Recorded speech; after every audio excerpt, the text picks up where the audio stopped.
Bridge की भी उन्होंने ओवर ब्रिज का कहा कि वो भी हमने नितिन गडकरी कहे, तो उसको लेकर आपकी क्या सर प्रतिक्रिया है? चलिए, कोई आदमी अगर खुश हो रहा हो तो होने दीजिए, बाकी ये पब्लिक है वो सब जानती है। सर, एयरपोर्ट कब से शुरू होने की संभावना है? माननीय प्रधानमंत्री जी की तिथि इसके उद्घाटन को लेकर के तय हो रही है। मुझे लगता है कि एविएशन मिनिस्ट्री उसके लिए प्रयास कर रहा है। कुछ छोटे मोटे विषय यहाँ पर बाकी है, पूरा होगा उस दिन चालू। सर, प्रदेश के जो अध्यक्ष हैं उनकी गाड़ी पे जो एक आरएलपी कार्यकर्ताओं द्वारा जो भी दुर्भाग्यपूर्ण है। लोकतांत्रिक व्यवस्था में, लोकतांत्रिक भारत में नहीं इस तरह की किसी घटना की गुंजाइश है, न इस तरह के किसी कृत्य की स्वीकार्यता है। शब्दों की मर्यादा सभी को बना करके रखनी चाहिए। जिस तरह के बयानबाजी हो रही है, जिस तरह के शब्दों का प्रयोग हो रहा है, वो शब्दों का प्रयोग चाहे कोई भी करे, गजेंद्र सिंह करे, चाहे यहाँ खड़े होकर के प्रदेश के 3 बार मुख्यमंत्री रहे हुए व्यक्ति और 3 बार देश की कैबिनेट जो है सरकार में मंत्री रहे हुए व्यक्ति यहाँ आकर के रखे हैं, या मैं खुद भी कहूँ, सबको अपने शब्दों की मर्यादा और शब्दों का सम्मान बना करके रखना चाहिए। सर, उन्होंने चाय पे बुलाया आपको, लेकिन आप गए नहीं सर। उनका जो और बता सर आप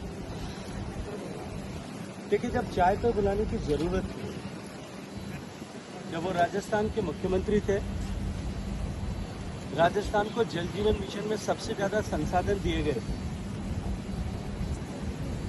उस समय में चाय पे बुला करके बात करने की, चर्चा करने का विषय था, चर्चा करने की आवश्यकता भी थी।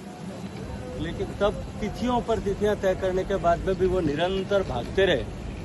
चाय पे बुलाने के बजाय कहीं और मुझे भेजने की कोशिश करते रहे, लेकिन नाकामयाब हुए। उसकी खिसियाट अभी भी शायद बाकी है। सर, हाल में आप जम्मू कश्मीर के दौरे पे रहे, पूर्व सरकार में और अब की सरकार में जम्मू कश्मीर में क्या हालात और क्या रहा है? जम्मू कश्मीर पूरे तरह से परिवर्तित हो गया है।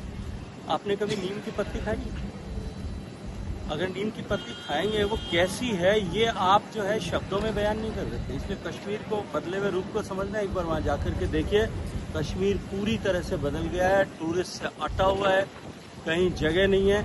और पहलगाम, जहाँ गत वर्ष हुई दुर्भाग्यपूर्ण घटना के बाद में एक बार टूरिज्म को सेटबैक लगा था, आज पहलगाम भी जो है पर्यटकों के चहल पहल और रौनक से आबाद दिखाई दे। सर, अब ब्लू सिटी लगातार अपनी ऐतिहासिक विरासत को खोता जा रहा है, कई लोग प्रयास भी कर रहे हैं। मुझे लगता है ये सरकार से ज्यादा समाज की चिंता का विषय है। हम सबको मिलकर के, जोधपुर वासियों को मिलकर के उसके लिए प्रयास करना चाहिए, कोशिश करना चाहिए। अपनी सिटी की सैंक्टिटी बची रहे, इसकी शुचिता बनी रहे, इस पर जोधपुर के हम नागरिकों को काम करना चाहिए। और मुझे लगता है कि इसमें जनप्रतिनिधियों को भी जो है लोगों को अवेयर करने की आवश्यकता है, और आप मीडिया के साथियों को भी उसमें प्रश्न करने के बजाय इस पर जो है लोग किस तरह से जागरूक होकर के साथ जुटे, इसके लिए मुहिम चलानी चाहिए। सर, जोधपुर में सर जल संघ के पर्यटक आ रहे हैं, अच्छा पर्यटन बढ़ रहा है, क्या?